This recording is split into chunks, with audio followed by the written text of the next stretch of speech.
भागलपुर जिला के पीरपैंती थाना क्षेत्र में मिर्जा चौकी बॉर्डर के समीप स्थित अवधेश कुमार दुबे उर्फ भूलन दुबे के टोटो शोरूम में अवैध हथियारों की गुप्त सूचना पर डीएसपी अर्जुन गुप्ता के नेतृत्व में पुलिस ने छापेमारी की। कार्रवाई के दौरान पुलिस ने शोरूम से एक देसी कट्टा, स्प्रिंग चाकू, जिंदा कारतूस समेत कई सामान बरामद किए। बताया जा रहा है कि भूलन दुबे का आपराधिक इतिहास भी रहा है। तो कुछ हथियार रखा हुआ है। तो क्या कुछ मिला सर? एक कट्टा है, एक बड़ा चाकू है स्प्रिंग वाला, और 6 पैकेट गोली है 303 का, और 2 एक्स्ट्रा गोली है।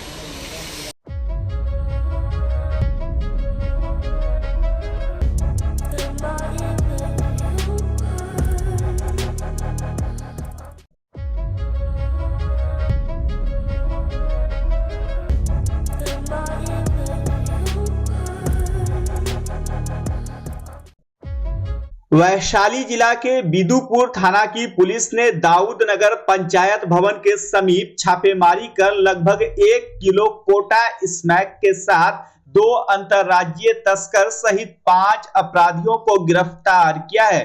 वैशाली पुलिस अधीक्षक हरकिशोर राय ने प्रेस कॉन्फ्रेंस कर विस्तृत जानकारी दी। एसपी ने बताया कि अवैध मादक पदार्थ के सेवन, खरीद बिक्री एवं नशे के विरुद्ध सूचना संकलन कर लगातार कार्रवाई की जा रही है। इसी कड़ी में शनिवार की रात गुप्त सूचना प्राप्त हुई कि बिदुपुर थाना अंतर्गत एक बड़े नशे के कारोबारी महेंद्र राय को 2 व्यक्ति मिजोरम से आकर स्मैक की बड़ी खेप दाऊद नगर पंचायत भवन के पास देने वाले हैं। प्राप्त सूचना के सत्यापन एवं आवश्यक कार्रवाई के लिए पुलिस अधीक्षक वैशाली के निर्देशन में एक टीम का गठन किया गया, जिसमें प्रखंड विकास पदाधिकारी, बिदुपुर जिला आसूचना इकाई एवं बिदुपुर थाना के पुलिस को शामिल किया गया। वहीं पुलिस को देखते ही कुछ लोग भागने लगे, जिसके बाद पुलिस ने महेंद्र राय, रामू कुमार, कविता राय, लाल हमिंग मोया और लाल थंग मोया को पकड़ लिया, जबकि अंधेरे का फायदा उठाकर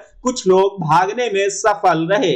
वैशाली जिले में नशे का जो नेटवर्क है उसको हम लोग पूरी तरह से ध्वस्त कर सकें, उसी क्रम में एक महत्वपूर्ण उपलब्धि हासिल हुई है, जिसमें कि स्पेशल टीम द्वारा एक नशे के कारोबारी को गिरफ्तार करने में सफलता हासिल की गई है। जो हम लोग का सूचना तंत्र था उसके तहत यह ज्ञात हुआ कि बिदुपुर थाना क्षेत्र के एक बड़े नशे कारोबारी महेंद्र राय द्वारा नशे का कारोबार उस क्षेत्र में किया जा रहा है। उनके माध्यम से जो स्मैक और कोटा की सप्लाई जो है वो हाजीपुर शहर और आसपास के क्षेत्र में भी की जा रही है। तो यह ज्ञात हुआ कि मिजोरम से उनके द्वारा ये नशे का सामग्री मंगाया जा रहा है। उसी में यह सूचना प्राप्त हुई कि नशे का सामान लेकर के एक खेप लेकर के वहाँ से मिजोरम से कुछ लोग आने वाले हैं, जो कि महेंद्र आए और उनके नेटवर्क से जुड़े हुए अन्य लोगों को यहाँ पे दाऊद नगर क्षेत्र में दाऊद नगर एरिया में डिलीवर करने वाले हैं। तो इसको लेकर के स्पेशल टीम तथा बिदुपुर थाना की टीम को लगाया गया और घेराबंदी करके 5 व्यक्तियों को गिरफ्तार करने में सफलता हासिल की गई, जिसमें कि उनका तलाशी इत्यादि लेने पे लगभग 1 किलो के लगभग स्मैक उनके पास से बरामद किया गया। अभी स्मैक जैसा पदार्थ है उसे जांच के लिए एफएसएल भेजा जाएगा, लेकिन जो पूर्व का आसूचना है उससे यह लगभग कन्फर्म है कि स्मैक का कारोबार इनके द्वारा किया जाता है, जिसमें क्योंकि छोटे छोटे शीशियों में ये भर करके और वो कुटीर उद्योग की तरह से खोले हुए हैं और आसपास के क्षेत्र में सप्लाई छोटे छोटे वो शीशे में भर के और सप्लाई करते हैं और उसे फिर छोटे जो कारोबारी हैं उनके द्वारा फिर लोकल लोगों को पैसा लेकर के दिया जाता है। तो इस प्रकार से एक महत्वपूर्ण नेटवर्क को हम लोग बस्ट करने में सफलता हासिल की है। इसमें जो नेटवर्क है आगे का, मिजोरम से के 2 लोग पकड़े गए हैं। इसमें उनके पास से जो मोबाइल इत्यादि जब्त है उसके आधार पर आगे का नेटवर्क भी खंगालने का हम प्रयास कर रहे हैं और कोशिश कर रहे हैं कि मिजोरम में जो लोग जो हैं उन पर भी कार्रवाई हो और महेंद्र ऐसे जुड़े हुए अन्य कारोबारी जो हैं उनके विरुद्ध भी हम लोग कार्रवाई कर रहे हैं। पूछताछ के क्रम में कुछ लोगों का नाम खुलासा हुआ है, उन पर भी हम लोग लगातार छापामारी कर रहे हैं, कोशिश कर रहे हैं कि उनकी गिरफ्तारी हो सके। जो छापामारी हुई थी उसमें लगभग 1 किलो के लगभग स्मैक बरामद हुआ है और एक छोटा डिजिटल तराजू बरामद किया गया है और 5 मोबाइल जब्त किया गया है और लगभग 13 लाख से कुछ ज़्यादा कैश जो इन दोनों में पक्ष में आपस में आदान प्रदान होना था, सामान डिलीवरी का सामान लेकर के पैसा दिया जाना था, वो 13,37,000 रुपये लगभग बरामद किए गए हैं। एक महत्वपूर्ण उपलब्धि हासिल हुई है। उम्मीद है कि इससे जो है वो बिदुपुर और वैशाली जिला और आसपास के क्षेत्र में जो नशे का नेटवर्क है वो उसमें रोक लगेगा और जो अन्य कारोबारी हैं उस पर भी हम लोग कोशिश कर रहे हैं कि गिरफ्तारी हो और उस पर भी रोक लगे। ये पैसा किस तरह का पैसा है? समझ सप्लाई के लिए देना? सप्लाई के लिए जो सप्लाई लेके आए थे तो उसके लिए अमाउंट जो है वो डिलीवरी अमाउंट एक तरह से उनको दिया जा रहा था। तो उसी क्रम में पुलिस घेराबंदी करके पकड़ा गया तो नशे के कारोबार में ही इन्वॉल्व पैसा है, इसलिए उसको जो सप्लाई चेन का किस तरीके का था सर? जिले का ही है? ये राज्य स्तरीय जिले से बाहर का भी है। मिजोरम का बताएं ही 2 व्यक्ति गिरफ्तार भी हुए हैं, तो मिजोरम का कुछ लिंक इसमें निकल के आया है, उसको आगे हम लोग खंगालने का प्रयास कर रहे हैं। वो कहाँ से लेके आते हैं, कुछ हल्की पूछताछ में भी कुछ उनके द्वारा बताया गया।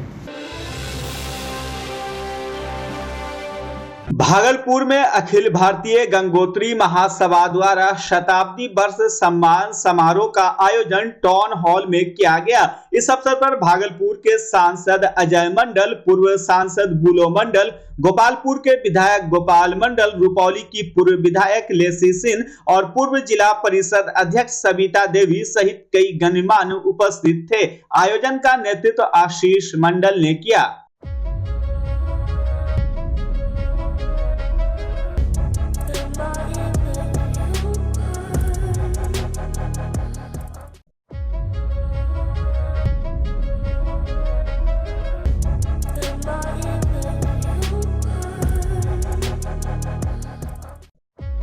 काली पूजा में महज कुछ दिन शेष बचे हैं। हालांकि इसको लेकर तैयारी जोर शोर से चल रही है। स्थानीय कारीगरों से ही लाइट और मूर्ति निर्माण का कार्य कराया जा रहा है। वहीं इस बार नाथनगर का दुधेला मंदिर को आकर्षक रूप दिया जा रहा है। बता दें कि यहाँ दूर दराज से लोग आकर मां की प्रतिमा और सजावट को देखते हैं। पंडित आचार्य अश्वनी झा ने बताया कि मां काली की प्रतिमा अमावस्या यानी 31 अक्टूबर की रात विराजमान होगी, जबकि 1 नवंबर की रात मां की प्रतिमा विसर्जन शोभा यात्रा निकाली जाएगी।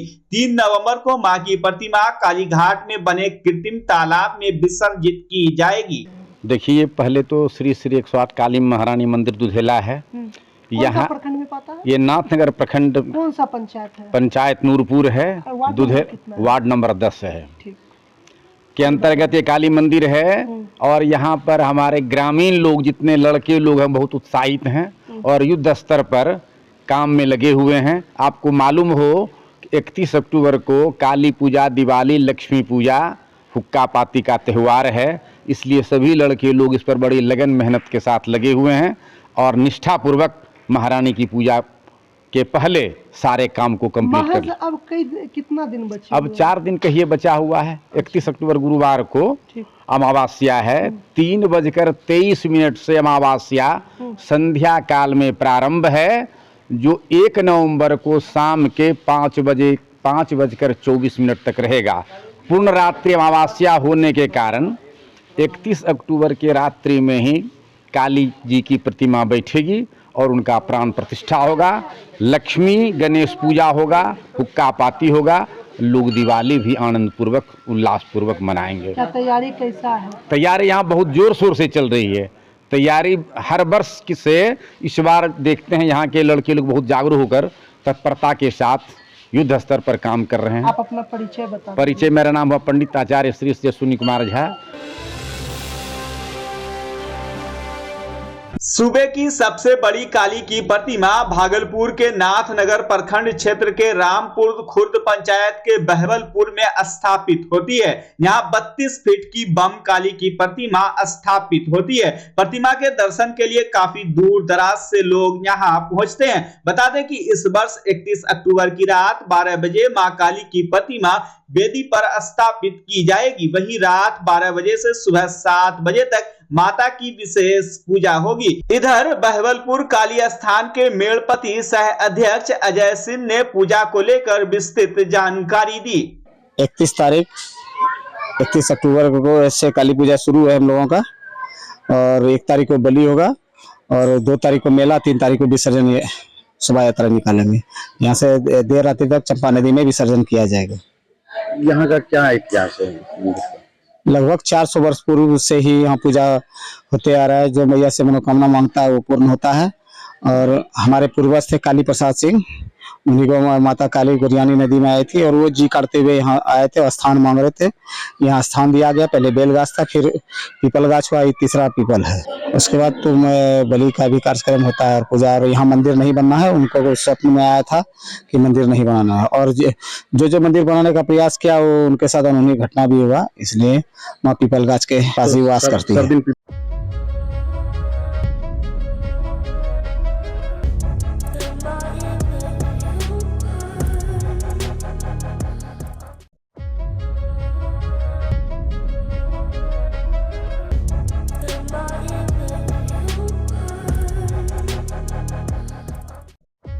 भारतीय कम्युनिस्ट पार्टी लोकल कमेटी के द्वारा रविवार को चंपानगर 22 बिग्घी चौक स्थित एक निजी विवाह भवन में सम्मेलन का आयोजन किया गया।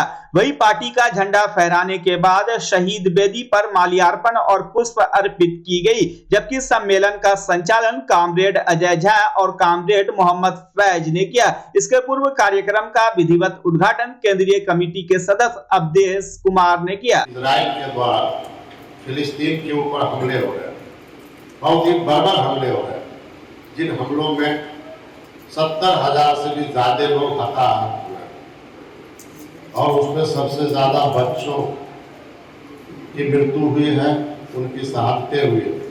हमारी पार्टी फिलिस्तीन के साथ पूरी तरह से दृढ़ता का इजहार करती है, लेकिन दुर्भाग्य है कि हमारे देश का जो सिद्धांत था, जो नीति था, विदेश नीति था, हमेशा वो फिलिस्तीन की मुक्ति के साथ, उनकी आज़ादी की भावना के साथ जुड़ा हुआ। लेकिन आज जो केंद्र में सरकार है, वो सरकार अमेरिका के दबाव के चलते आज इजराइल के साथ खड़ा हुआ दिखाई पड़ता है। ये हमारे देश के लिए एक बड़ी शर्म की बात है। और पिछले दिनों हमारी पार्टी ने वामपंथी दलों के साथ मिलकर के भारत के हर इलाके में फिलिस्तीन के साथ एकजुटता का हम लोग इजहार किया है, और आगे भी ये कार्रवाई हमारी पार्टी के तरफ से जारी है। हम आपको ये बताना चाहते हैं कि जहाँ भी विषमता है, जहाँ भी नौ उदारवादी नीति लागू की गई, जिसके चलते पूंजीवादी देश में संकट सबसे गहरा है। आर्थिक मंदी का जो दौर शुरू हुआ 2008 से, वो दौर थमता हुआ दिखाई नहीं पड़ता है, बल्कि आर्थिक मंदी दुनिया के सभी पूंजीवादी देशों को अपने गिरफ्त में ले लिया है। बच्चा जब जन्म लेता है तो कई बार बच्चा तुरंत नहीं रोता है, रोने में देर हो जाता है। ऐसे में बच्चा क्षतिग्रस्त हो जाता है और उसके बचने की संभावना कम हो जाती है। और यदि बचा तो भविष्य में उसमें विकलांगता की समस्या आती है, जिसे सीपी कहते हैं, जिसका कोई माकूल इलाज नहीं है और ज़िंदगी भर बच्चा विकलांगता से जूझ सकता है।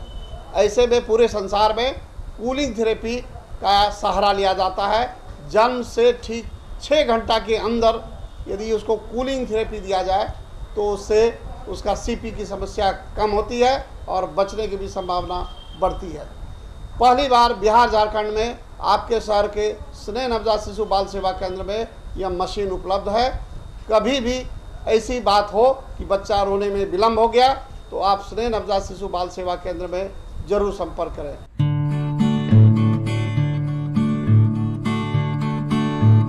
घर घर शिफ्ट करना हो या ऑफिस रीलोकेट करना हो, मेक माई शिफ्ट के साथ अपने सामान को सुरक्षित पहुंचाइए कहीं भी कभी भी। मेक माई शिफ्ट देते हैं residential and office relocation, long distance relocation, heavy machine shifting, packing and moving, international and intercity moving, car transportation जैसी ढेरों best services. Make my shift packers and movers. For bookings call 8298-181-018 या log on करें www.makemyshift.in। Rinku LED bulb, एक बार लाओ और चलाते ही जाओ। हमारे एलईडी बल्ब्स है क्वालिटी में नंबर 1 और एनर्जी एफिशिएंट, जो रखे एनवायरनमेंट और आपके बिजली के बिल दोनों का ख्याल। रिंकू एलईडी बल्ब के साथ एनर्जी बचाओ और बिल घटाओ। ये है पावर सेविंग लाइट जो चले लंबे समय तक और रखे आपके घर को रोशन। हमारे यहाँ एलईडी लाइट्स मिलते हैं एक व्यापक रेंज में, जो आपकी हर जरूरत को पूरा करेगी। लेकिन यही नहीं, हमारे एलईडी लाइट सिर्फ चमकदार नहीं बल्कि एनवायरनमेंट फ्रेंडली भी है। तो आज ही लाओ रिंकू एलईडी बल्ब और पाओ 1 साल की वारंटी का भरोसा। रिंकू एलईडी बल्ब्स, नई जनरेशन के स्मार्ट बल्ब्स। आज ही संपर्क करें 8651063786 या मेल करें rinkooledbulb@gmail.com। हमारा पता असाननपुर, भागलपुर, बिहार 812002।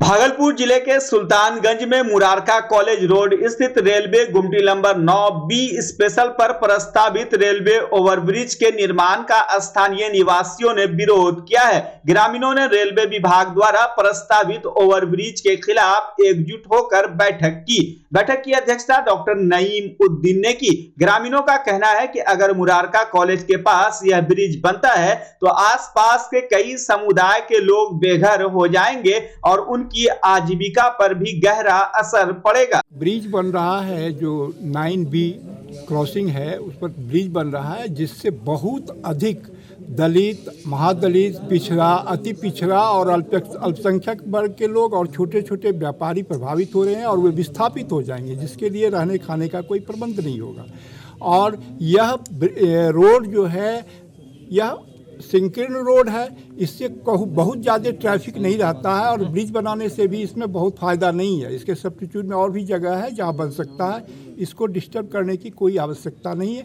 यदि डिस्टर्ब होगा तो हम लोग सभी भी इसका विरोध करेंगे। ये जो 9B स्पेशल जो पुल जो बन रही है, आपकी ब्रिज जो बन रही है, उनसे हम सभी ग्रामीणों को इससे नुकसान है। और नुकसान का कारण क्या है कि इसमें जितने भी लोग दबे कुचले हैं उनकी भी मकान टूटने से परेशानी है। कहाँ जाएंगे वो लोग, दलित परिवार हमारे कहाँ जाएंगे? उन लोगों को कोई शरण का रास्ता नहीं है। उतनी सी जगह ही उनके लिए शरण छिपाने के लिए जो उनके पास है, इसलिए विरोध कर रहा है। इसलिए हम लोग इस ब्रिज को जहाँ भी परिवर्तित करेंगे वो सरकार का काम है, मेरा नहीं है। वो हम लोग सामाजिक रूप से इन बात को उठाने का काम हम लोग कर रहे हैं।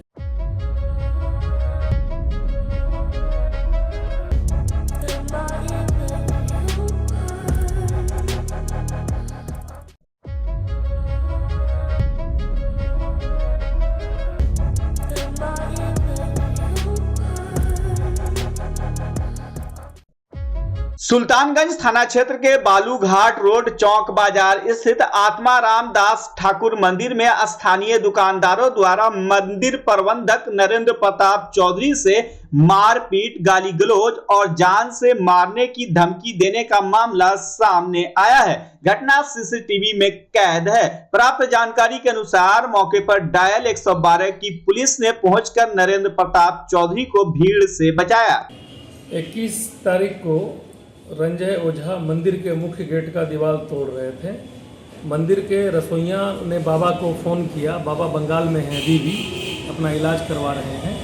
बाबा ने हमको वहाँ से फ़ोन किया कि देखिए वहाँ क्या चल रहा है। हम गए पूछने, तो मेरे साथ रंजय ओझा गाली गलौज करने लगा कि हम कुछ भी करें तुमको उससे क्या मतलब। हम कहे भाई मंदिर का मुख्य गेट के दरवाजे को आप दीवार को तोड़ रहे हैं। कौन मंदिर का गेट तोड़ रहा था? आत्मा रामदास ठाकुरवारी मंदिर का मुख्य गेट का दरवाजा के पास वो दीवार तोड़वा रहा था मजदूर से। हमारे पूछे जाने पर वो गाली गलौज करने लगे। तब हमने बाबा को बताया कि हमारे साथ गाली गलौज करने लगा। तब बाबा ने कहा कि आप पुलिस को इन्फॉर्म कीजिए। मैंने 112 पुलिस को कॉल करके बुलाया और घटना की जानकारी दी। पुलिस आकर के काम को रुकवा दिया। पुनः कुछ देर बाद पुलिस चले जाने के बाद रंजय ओझा ने सभी दुकानदार को इकट्ठा कर लिया और काम शुरू करवाया अपने दुकान में। उसके बाद मैंने पुनः 112 पुलिस पर फ़ोन किया कि फिर से काम शुरू कर दिया है और सारे दुकानदार भीड़ में गाली गलौज हमारे साथ कर रहे हैं। पुलिस आई दोबारा। पुलिस के मौजूदगी में मंदिर के गेट के रास्ता जो है उसके अंदर घुसकर बिट्टू यादव, राजेंद्र मंडल, मोहित जादूका, अश्विनी चौधरी, इस सब ने भीड़ में हमारे साथ धक्का मुक्की, गाली गलौज, मारपीट करने का प्रयास किया और हमको खींचकर भीड़ में ले जा करके रोड पे लाने का प्रयास किया कि हमको जान मार सके। यह सब आदमी मिलकर दुकानदार 2-2 थाप भी मारेगा तो करीब 20 से 30 दुकानदार से ज़्यादा मौजूद थे सब लोग। तो उस साथ हमारे साथ 50-60 हाथ हमको मारपीट लग जाता, मेरे जान भी जा सकती थी। तो ये मामला हमने थाना में आवेदन दिया है 21 तारीख को भी। पुलिस भी दुकानदारों के दबाव में है या और किसी दबाव में है। थाना अभी तक केस दर्ज नहीं किया है और हमने कोर्ट में गया है न्यायालय की शरण में। पिछले वर्ष भी बाबा के साथ मंदिर के अंदर घुस के बाबा को जबरन बंधक बनाया गया 2 घंटे तक और मंदिर के कर्मचारी के साथ बाबा के साथ मारपीट, गंदा गंदा गाली किया गया, जिसका थाना में प्राथमिकी दर्ज है। थाना कांड संख्या 132/2023 है। सेम घटना दूसरी बार इन्होंने किया। पिछले वर्ष भी बाबा के साथ मारपीट का घटना बंधक बनाने का करने के बाद दुकानदार 3 दिन तक धरना प्रदर्शन देते गए मंदिर के अंदर घुसकर और आत्माराम मार्केट में। उसका भी केस अभी तक चल रहा है। हमारा कहना है कि मामला दुकानदार एक का था जो अपने दुकान में काम करवा रहा था। बाकी दुकानदार को वहां आकर के इसमें भिड़ने की जरूरत क्या थी? किसी एक दुकान में काम हो रहा था, वो दुकानदार मंदिर से बात करता, मंदिर प्रशासन से, यह थाना को बताता। ये भीड़ इकट्ठा करके एक आदमी के पीछे 500 आदमी खड़ा होकर जान मारने का प्रयास करना, ये दूसरी बार इस तरह का प्रयास है।